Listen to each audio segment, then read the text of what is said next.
Hello, my beautiful people. Today we're getting into we're watching how some of the most famous serial killers got caught. You feel me? And it's a stickman animation, so we should be at least. You feel me? I've seen some of his videos. Videos are pretty cool, pretty tight. If you rock with him, go watch his stuff. All right, let's get into it. Catch up.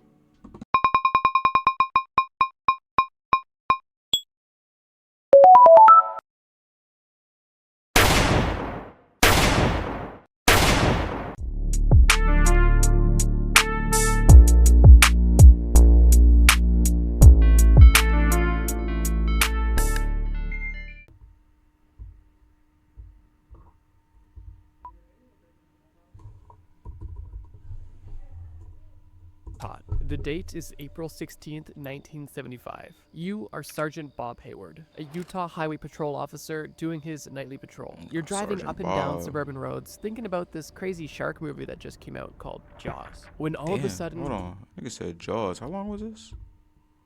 we're My caught. fault. The date Hold is on. April 16th, 1975. You are Sergeant Bob Hayward, a Utah Highway Patrol officer doing his nightly patrol. You're driving up and down 1975. suburban roads thinking about this crazy shark movie that just came out called Jaws. When all of a sudden, you notice something peculiar. You see a tan 1968 Volkswagen Beetle parked outside of a house at 3 a.m. Reasonably, this looks suspicious to you, so you take a closer look. However, as you approach the vehicle, they speed off. You pursue this vehicle, and fortunately, you're able to pull it over. This person was obviously up to no good, and you don't know what you're walking up to. You exit your cruiser and walk towards the vehicle with your gun drawn. Deep down, you're terrified, and you just hope that the other Hey, all right. I'm not gonna lie. All right. Okay. I'm just. You feel me? This isn't even nitpicking. It's just like take a moment to like the stickman animation, bro.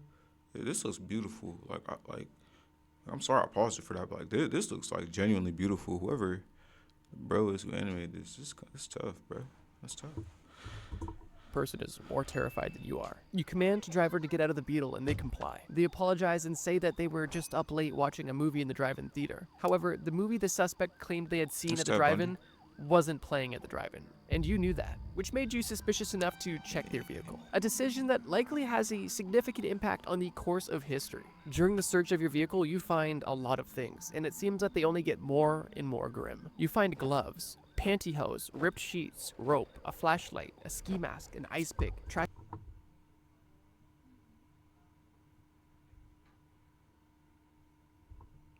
Gloves, pantyhose. Was it a ripped shirt? gloves, pantyhose, ripped sheets, rope, a flashlight, a ski mask, and Nah. Who is this? What's this, bro? Nah, bro. I'm not gonna lie, bro. A body cam, bro. Nah, bro. I'm doing the justice for the world, bro. I'm not gonna lie. I be doing the ice justice, pick, bro. trash bags, and handcuffs. Things Ice that pick normal is people crazy. don't keep in their vehicle. Although possessing these items and keeping them in your car is suspicious, it's not a crime. However, fortunately, you were able to still bring this suspect in for evading an officer. You collect information about your suspect and you realize that his name is Ted Bundy, a I name that fucking you knew will it. I soon could tell, bro. I could just tell. I was watching the Ted Bundy documentary, like I think I saw it a year ago, the one that was on Netflix, bro. It's like, dang, I didn't know, I don't remember he got caught like this. I didn't, you feel me? I don't remember that well. But bro, y'all know what this nigga did? Y'all know this nigga escaped from court twice, bro. Like inside the courthouse, this nigga jumped out of a window and escaped the courthouse, bro. Like, is that shit not crazy? I mean, I could tell it was him because, like I said, the stickman animations are really good. You could tell by the hair, but like, nigga, like, bro, back then was a different time, bro. Bro, I wish nowadays, bro. Imagine there's a serial killer nowadays, bro, going out doing crazy shit, nigga. Bro, you can't pull that shit nowadays, my nigga. You walk up on some nigga in the middle of the night with a knife, bro. That nigga switch you down. You can't. He can't have that nowadays. Nah, buddy, get you going. But now let's get back into this stuff. It's interesting. never forget. Ted wasn't in jail long as he was freed on bond, but your findings in his vehicle were enough to get you talking, specifically to your fellow officers. You speak to detectives at your station about this encounter, and they too find the description of this Volkswagen Beetle and the name Bundy oddly familiar. It's at this point when the detectives in Utah contact investigators in Washington, where they learn that this weird Bundy guy was on their very short list of murder suspects in a series of murders. Coincidentally, however, the murders that took place in Washington stopped as soon as Bundy left and relocated from Washington to Utah. And coincidentally as well, disappearances then started to begin in Utah. If alarm bells weren't already ringing, they were now off the chain. If you're watching this video, I'm assuming it's no spoiler that Ted Bundy is one of the most notorious serial killers of all time. His unbelievably depraved actions are the reason we still talk about him to this day, as a cautionary tale. Let me quickly summarize his methods. Ted Bundy was a wolf in sheep's clothing, always hidden in plain sight. Although he was an active serial killer, he was working within the justice system and was even present on his own crime scenes. Not only that, but he had an unassuming character. He was considered handsome, looked and acted normal, and was considered charming by some. And he more so fit the description of a model citizen than a serial killer, which is one of the biggest reasons why he was able to go on for so long without being caught. It's actually quite upsetting. Yeah, I'm pretty sure that's also why, like, if I watch JoJo's or just like most media in general, why it's like, well, there's like a serial killer storyline or whatever in like TV. It's like it's always like that's why it's always the nigga you don't suspect, the charming models, or this and that. So I'm pretty sure that's where that's heavily inspired. It's like how Ed Gein heavily inspired Texas Chainsaw, like Kira and JoJo's, like how it's like you would never know it was Kira because he was just a chill regular dude. You feel me? Like, but it was actually a psychopath. That's like I'm pretty sure that's where this came from. I don't remember, but I know like I think it was like the Ed Gein thing where it's like he inspired like horror movies today, Leatherface, all that. So that's crazy though. A model, so just bro, it could be anybody, bro. To know how many pretty obvious clues were ignored by the police simply because they just didn't assume Ted was the type of guy to do that, which is obviously why you should never judge a book by its cover. Ted Bundy was a very methodical killer. With a system that he had down to a science, Ted preyed on primarily young white women. He would typically lurk around colleges and universities where he could easily find his next victim. But he usually wasn't hiding in the shadows. He was directly in your face and would approach women, typically in an arm sling or crutches to appear helpless and to gain sympathy points from the woman, and he would ask random women if they would be able to help him either put books in his car or something along those lines. Basically any lie to get the women to believe that they're helping a helpless, kind gentleman do something in or around his car. And if Hey, quick story time real quick, you feel me? I remember, alright, hold on. I'm sorry, like I said, I'm gonna pause this a lot. Quick story time. Bro, I remember I was talking to my grandmother, feel me, one time, and she told me she had came across a serial killer in New York. I forgot the bro's name. I'll probably like look up a picture, put it on the screen, feel me, later. But basically he was basically just killing a bunch of white women. He said he was like doing it for the devil, possessed by the devil, this, that, and third, XYZ. And my grandmother heard about it on the news, and she was like terrified. So one night she was walking up the steps to her apartment in New York, and she started hearing stuff. She started like, you feel me? And she got scared, and then she saw the dude, but they didn't know what he looked like. They had no description of him at the time. So she saw him and said, "Oh, it's just you," because it was somebody she knew. She just went right back into her crib and chilled. But apparently, what was bro's name? I'm about to drive me crazy. I'm put it up here, but I gotta remember his name. Nah, but apparently he was going after feel me, white women. My grandmother wasn't white, so you feel me. So it's like, I guess, bro.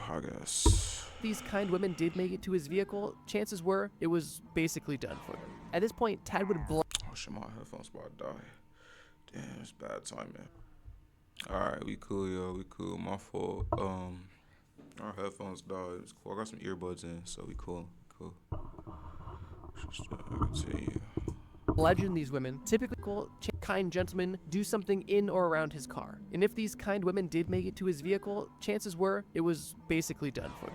At this point, Ted would bludgeon these women, typically to the point of unconsciousness or even death, and then do a multitude of things, typically engaging in on top of mutilating the body in ways that I can't even begin to explain, such as cutting off the victim's head and keeping it as a trophy and taking pictures with his victims as a sort of twisted, happy memory. And then once he felt he was done, he would dump the body somewhere, typically in multiple pieces. But even then, in some instances, he wasn't done, as there is cases where he would go back to visit these bodies he had dumped multiple times. Ted Bundy was extremely twisted, but fortunately, this video is focused on justice. And in this case, justice was served, albeit much later than it should have been. The string of murders committed by Ted Bundy had been going on for years at this point. But on November 8th, 1974, 1 year before his run-in with the police at the beginning of this segment, Bundy kidnapped a woman that would soon become his downfall. He picked up this 18-year-old woman from the Fashion Place Mall outside of Salt Lake City, Utah. And of course, he had devious Truly a different intentions. time. But unlike many 18-year-old before her, woman. she I'm was able 18. to escape, saving her life. Over 1 year later, on October 2nd in 1975, only 2 months They've been after doing the this run-in shit with for the police, years. this same woman picked Bundy out of a lineup in the police station, confirming that this man was the man who kidnapped her 1 year prior. And this one positive ID in this one police lineup was able to bring this entire thing to justice. As 1 year later, on March 1st, 1976, Bundy was found guilty for kidnapping and sentenced up to 15 years. Obviously, Bundy did much Bro. worse than kidnap. Y'all know this, bro. Y'all know I'm pretty sure he fired his lawyer and he tried to represent himself. Like, did y'all know that? Like, bro, Ted, bro, that's amazing how some people get away with some of the craziest things, bro, and do such dumb stuff, bro. We trying to But keep your this was a family friendly. My start. fault for the And for curses, him, y'all. he saw this as the beginning of the end. But if you think this is the conclusion of how Ted Bundy got caught, you're definitely mistaken. Because this is only the first of many times this man was caught. In 1977, another year later, Bundy was extradited to Colorado for the murder of one of his victims, which was progress in terms of justice. But during this time, he escaped from a second-story window when he was Told left y'all, alone bro. for only a few moments. He spent 6 days living in the wild outside of the prison in Aspen and was then That's found and taken back into terrifying. custody. However, only a few months later, he escaped from his jail cell in Glenwood Springs, Colorado. And things took a dark turn once again. Bundy wasn't living in the woods for 6 days. He was on the run for months. And during this time, he would attack 5 people and kill 3 of them. And by people, I mean young, innocent women. On February 15th, 1978, another officer spotted a stolen vehicle around 1:30 a.m. in Pensacola, Florida, and decided to pursue this vehicle. Once again, Bundy was taken into custody, and this officer didn't even know the level of monster that he had in the back of his cruiser. When Bundy was brought to the police station, he refused to say his name for over 2 days. A detective was able to get him to confess that his name was Theodore Chapman Bundy, but for some reason the detective didn't connect the dots and realize that this was Ted Bundy, the serial killer that was currently on the loose. Fortunately, this mistake wasn't extremely consequential as they did shortly after connect the dots. And on July 24th, 1979, Ted Bundy was convicted on 2 counts of murder. Although while he was in custody, he admitted to over 30 murders, and there is suspected to be even more, although those are not confirmed. On January 24th, 1989, Ted Bundy was executed at Florida State Prison at the age of 42. So now, if somebody asks you, how did Ted Bundy get caught? Yo, I'm telling you, bro. What's his name? Officer Bob. If I was Officer Bob, bro, I saw it in the back of his car. I already told y'all, bro. Body cam go bye-bye, bro. I got executed right there that night, bro. Doing the justice, bro. Call me vigilante cop. Call me vigilante cop, bro. Not only do you know the answer, but now you know to ask, well, which time? The time he was first brought into custody for acting suspicious, the time that he ran away from the courthouse and was in the trees for 6 days and then was caught and brought back, the time that he broke out of prison with a hacksaw and was on another killing rampage for 2 months before Like, being nigga, brought back. There's a few times he was what? caught. But in all seriousness, my description of this case only scratches bro, the surface. what? And even See, the process of hacksaw? how he was caught and his court make that chronicles up. where he not only represented himself but also proposed to his Told ya. girlfriend at the time in court. There's a lot of lore to this story. And if you want to learn more about it, I Bro, actually she was have a video obsessed with that him, goes bro. specifically in depth I on remember these serial that. killers, which Bro, it's all, like, it's all rushing back, bro. I remember. What's up? Oh, my fault, reading that thing. Yeah, bro, I remember that. Like, bro, the girl was obsessed with him, bro. He was using her crazy, bro. Like, bro, she was like Misa, bro. Like, bro was actually pulling the strings. It was crazy. I'll put at the end of the video. Bundy was executed via the electric chair with crowds watching as he perished. And his final words were a message of love for his family and friends, if he even had any left. The year is 1978. You're a police officer in Ohio. It's Friday night and you just started your shift. Ohio? Yeah. Let's just go.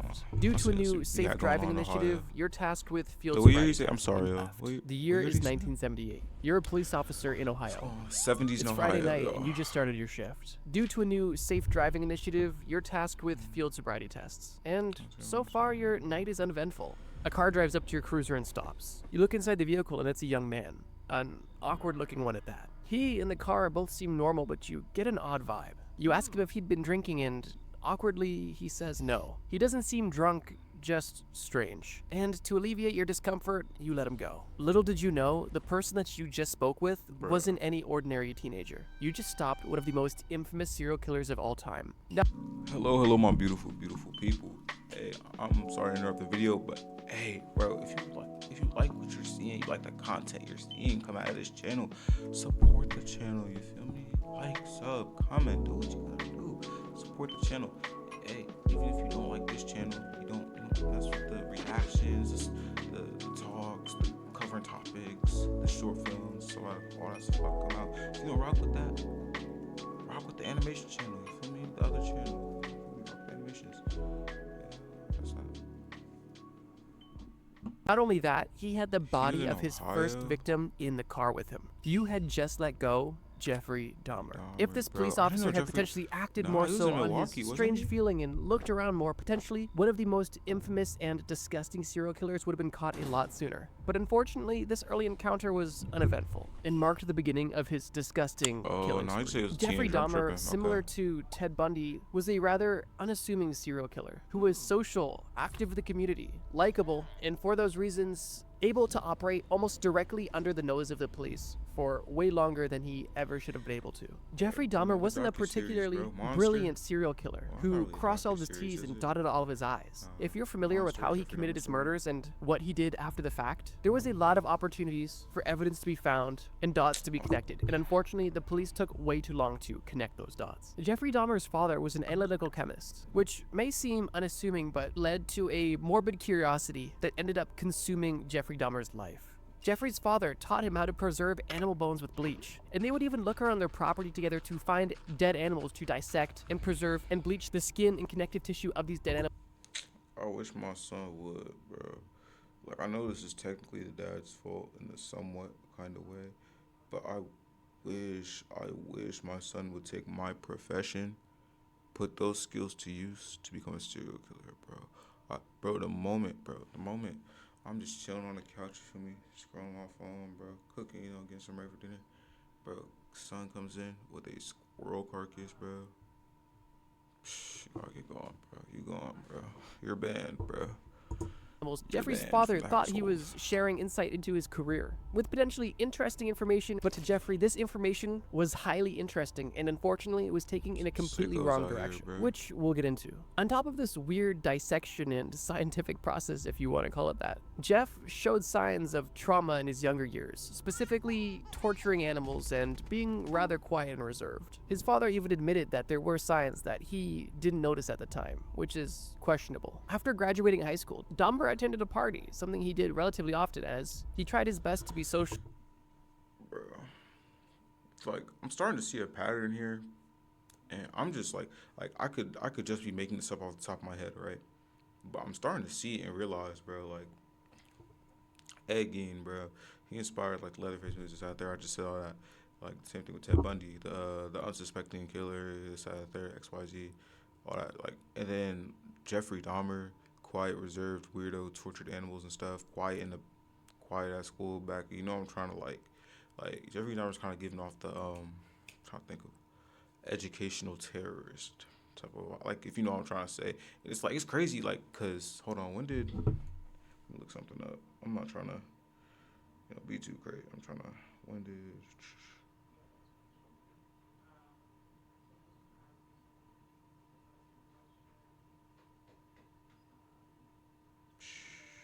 okay, this is in like around early 80s, sometimes 70s.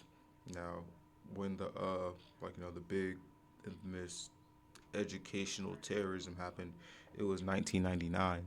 So I understand to a point, like a degree, where people didn't see like, oh, he's acting mad weird. Someone should probably like, I'm kind of getting scared. This, that, third, X, Y, Z. But me, gang, I wish this, bro. I wish bro was in the back of class with a sketchbook full of dead animals and stuff, bro. I look at him crazy. Hey, yo, bro, like, hey, teach, you like send him to like the principal's office or something. He's kind of freaking me out. Like, you feel me? Like, he don't ever say nothing. He come here every day. I ain't hear him say a word since orientation, bro. Y'all get him out of here, bro. Like, that'd be me, bro. Cause not like look at him, bro. Like, I'm not trying to be that guy, but I I know y'all watch Monster, the Netflix series, Jeffrey Dahmer series, bro. Like, come on, bro. It's right there, bro. Proof in the pudding, bro. And Y'all was just at ain't this want to point eat it. already experiencing a rather nasty alcohol addiction. On the way home after this party, Jeffrey picked up a hitchhiker named Stephen Hicks, another 18-year-old man. They both went back to Dahmer's place to hang out and drink. And while Stephen didn't have any sort of romantic intentions, Jeffrey did. And when Jeffrey got the clue that things likely weren't going to happen, he took matters into his own hands in the worst way possible. Dahmer grabbed a dumbbell and hit this man over the head, knocking him unconscious. He then strangled the man and then assaulted his body for his own personal satisfaction. And then at that point, used what he had been practicing on animals on a person for the first time. And unfortunately, this was not the only time either. After mutilating and dismembering the body, Dahmer packed it into his car where he was driving to dispose of it. And it was on this drive where Dahmer met the police officer. If only this police officer chose to do a search, we would be living in a much different timeline. But unfortunately, that was not the case. And although Dahmer was caught, he was not caught then. And after this instance, he was able to kill and hurt many more people. At the age of 19, Dahmer got involved in the military, where he was suspected to have done unsavory things with soldiers and was kicked out at the age of 22. After this, he began his hand in the professional world, where he was unsuccessful in holding a steady job due to his alcohol bro, abuse. not He started gonna lie. exposing him. We in the military with it, bro. Hey, shout out to my dog Brandon, bro. He in the military right now. Yo, if we in the military with it, bro, I don't care who you are, bro. I don't care what you've done, bro. You're not touching me. You feel me? I'm a grown man. You're a grown man. You're not touching me, okay? I can look you in both your eyeballs, bro, and say, bro, if you touch me, you put your girl's fingers on me, like, you know we gonna start boxing, right? Like in the military, it took him till he was what? When did he go to the military? I didn't hear it, but like let's assume he was 18, right? He was 22.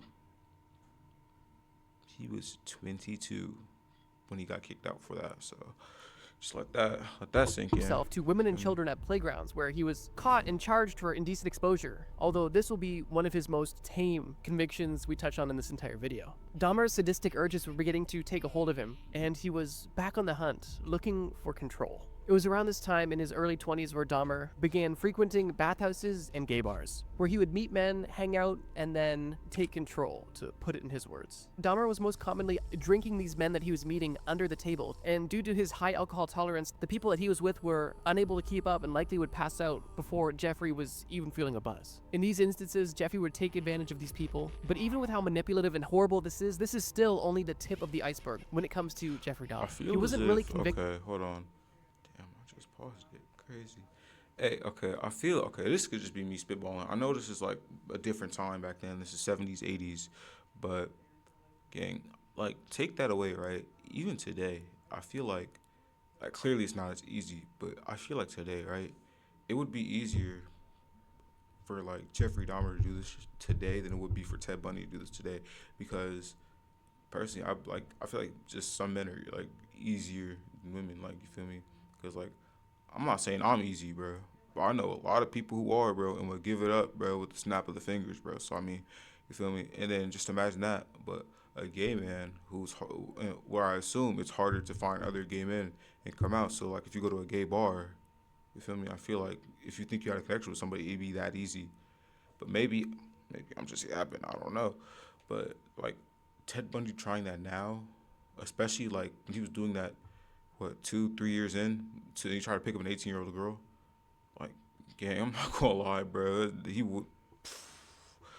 Hey man, I gotta say, bro. I just think because it's a different time now. Clearly, I don't think any of that would happen today. Well, I'm not saying any of it wouldn't happen today, but I'm just saying it's highly unlikely. But I think it would be easier for like how Jeffrey Dahmer, you feel me? So even then, in 70s, 80s, I think it'd be way easier than it would be today. Like especially with like, you know, men and needless to say, gay men, bro. I don't know, bro. But that's just my personal opinion on that.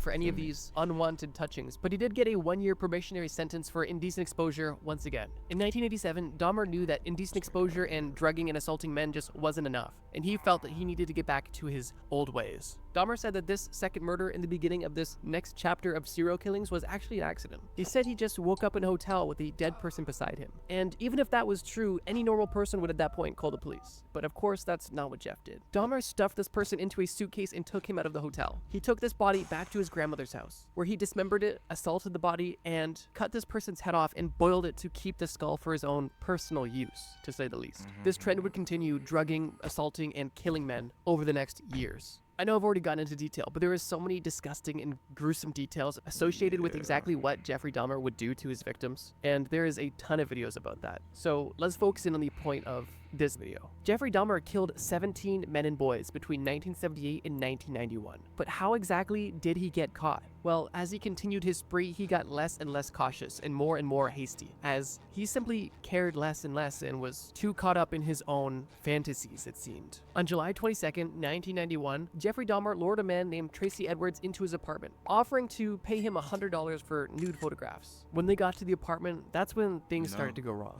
Dahmer attempted to handcuff this man and threatened him with a knife, and Edward smartly played along, trying to keep Dahmer calm and unassuming of him trying to escape. After spending 5 hours together, Tracy was able to punch Dahmer in the face and flee, getting out of the apartment and onto the street, where he flagged down 2 police officers. At this point, Tracy was barely clothed and still had a handcuff on his wrist. The police followed Tracy back to Dahmer's apartment, where Dahmer admitted to putting handcuffs on this man, but doing nothing wrong. However, the police weren't satisfied with that answer and searched the apartment, which is when one of the officers discovered Polaroid photographs of dismembered bodies. And after seeing this evidence, the police handcuffed Dahmer after a bit of a power struggle. A search that took place later on uncovered a collection of human remains and other vile things that I won't even get into. Dahmer confessed to all of the murders and waived his right to a lawyer during his interrogations. And over a 2-week span, detectives were able to get Dahmer to admit to his crimes and detail them specifically. And in detail, he outlined 17 murders of men and boys between 1978 and 1991. The following year, on January 13th, 1992, Dahmer pled guilty but insane to 15 counts of murder. Dahmer wasn't sentenced to death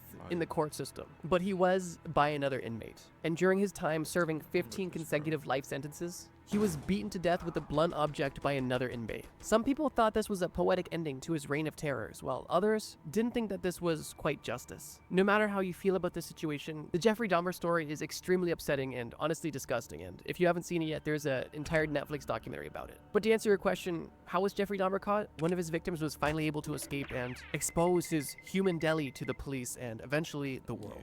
I do want to say that because I do post weekly, I'm not able to make extremely long videos. I try my best though, and I think on average 15 to 30. Next video we're reacting to about to be some happy, wholesome something, bro. We about to watch it. Jesus, bro. We gotta watch the animation, bro. That's what we want to do, bro. Minutes isn't bad. That's the next well, with that being said, unfortunately, there is a lot of serial killers that have existed, and fortunately, there are a lot who have also been caught. Ideally, there wouldn't be any serial killers to catch, but that's a different story. I say this because if you guys enjoyed this topic and this video, I would love to make another one, potentially a part 2, and maybe we would make a series out of it. So before we get into our last killer, if you guys enjoy learning about these serial killers and how they eventually got caught, let me know in the comments below or give this video a like. If I see enough comments, then I will definitely make a part 2. Now, let's start the story. You're a young man in the Chicago area, and you're looking for a job. You just graduated high school and you don't want to go to college, you want to get into the trades. It's a growing opportunity that doesn't require an education, and that interests you. Your uncle's friend is a local business owner and politician, and he says that this man could help get you a job. He introduces you to this man, and you guys set plans to discuss a potential employment opportunity. This man invites you over to dinner, which you're rather comfortable with because you've seen this man before and you've even been to a few of his events. He's been known to have block parties, and he even likes to dress up at times as a clown of all things. During your time with this man, you guys discussed employment opportunities, pay, expectations, previous experience, and all of the regular things you may expect you would discuss during a job interview. The interview comes to a close and you feel optimistic, hoping that you're gonna get a job soon and potentially start a lifelong career, when the man you've been sitting across the table with asks you if you want to see a cool trick. You don't want to be rude, so you go with it, and he invites you into his basement. In the basement, he shows you handcuffs. Like, bro, why are we even trying anymore, bro? Are you for real? He invites you into his basement and shows you handcuffs, gang. You let it get that far, bro. I'm not victim blaming, but you gotta take accountability at some point, bro. Jesus, bro. Oh my God. What? You gotta take accountability, bro, at some point. You're interested in, kind of confused. Where did you get these? Are these real? How do they work? He doesn't really explain, but he says, put them on, I'm gonna show you something. So, once again, almost hesitantly, you go with it. Alright, I'm not gonna lie, it's probably the end of the video. You wanna watch the rest of it, y'all can. I'm gonna put the link in the description. This nigga can't be real, bro. Boy, actually, nah, never mind, bro. He told you that he can't.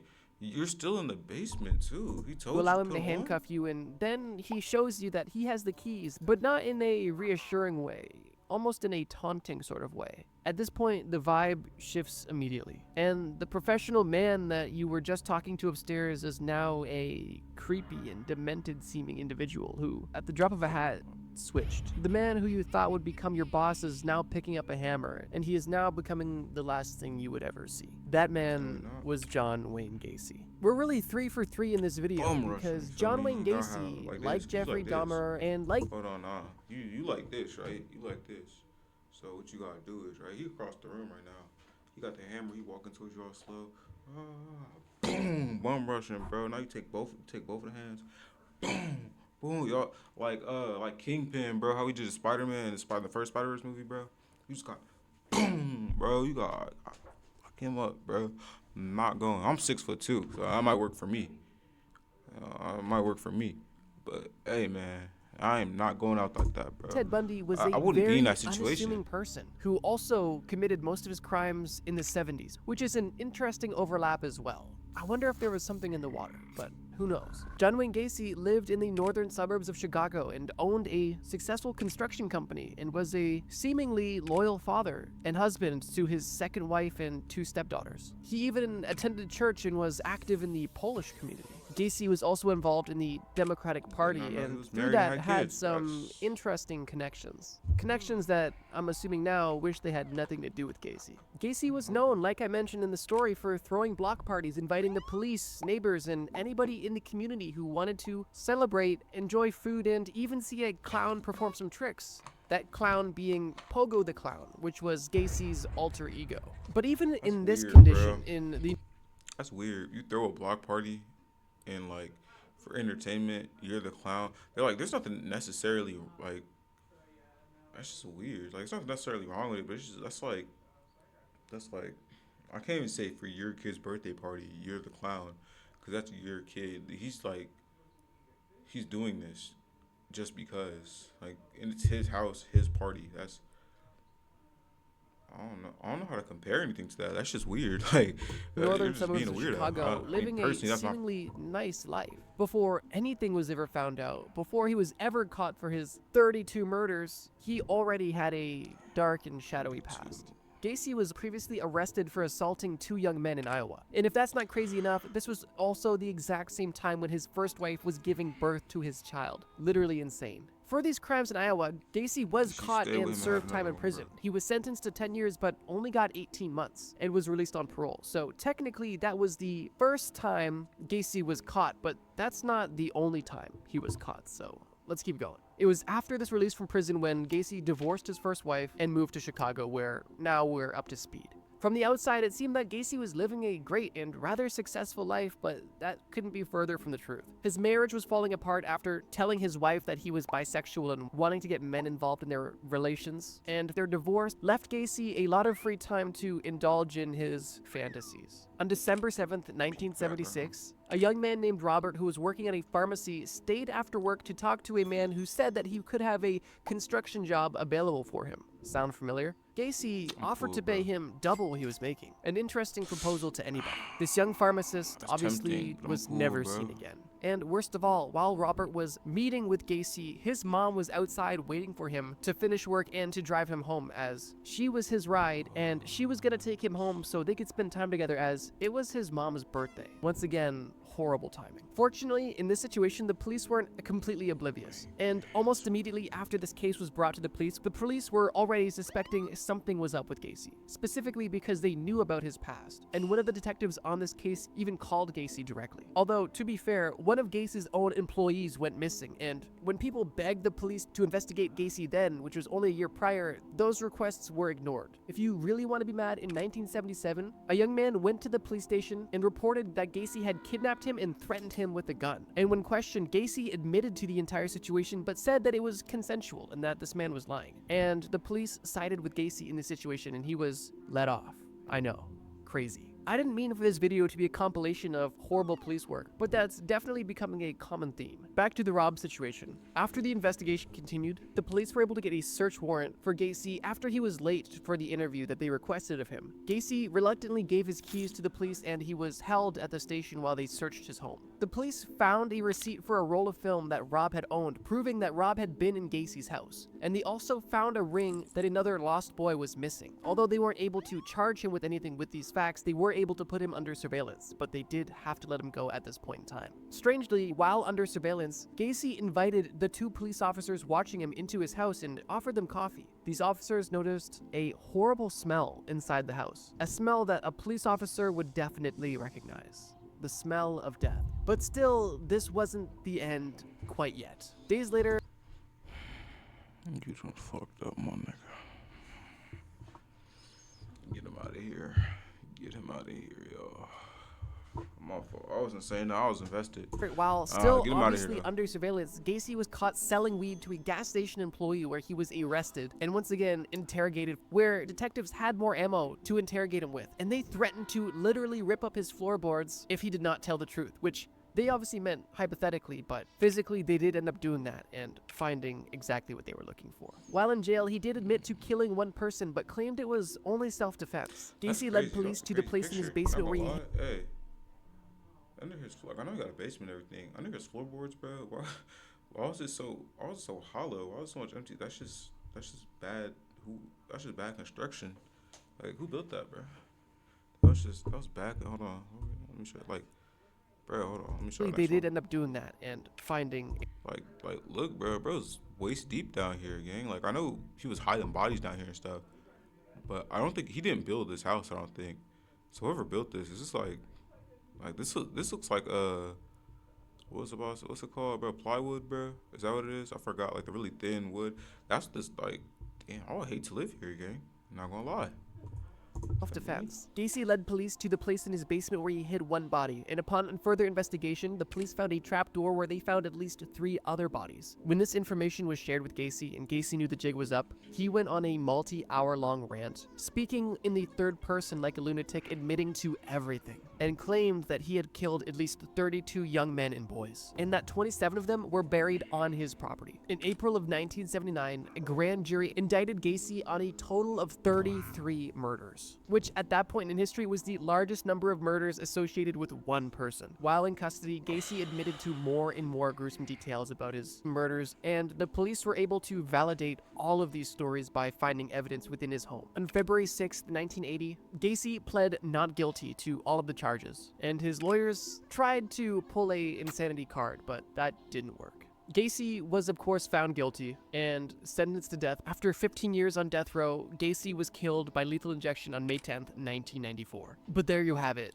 3 of the most infamous serial killers and how they got caught. The similarities between these people are rather glaring, and I think it's important to know that when we talk about such depraved individuals, that these are real people that hurt real people, that have real families, and there are real victims in this situation. If you guys feel like you've gotten your true crime fix, then allow me to recommend the video I made that's a bit different. It's shorter and it's one complete story. And it's a video about what it would be like to be a medieval plague doctor. And some Yeah, we cool. Now we're gonna watch something a bit more, happier, brighter next time.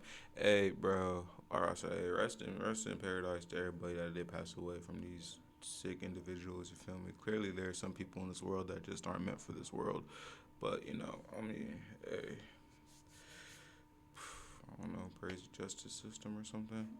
Hey, bro. It's been a nice one. I'm trying to get out more content.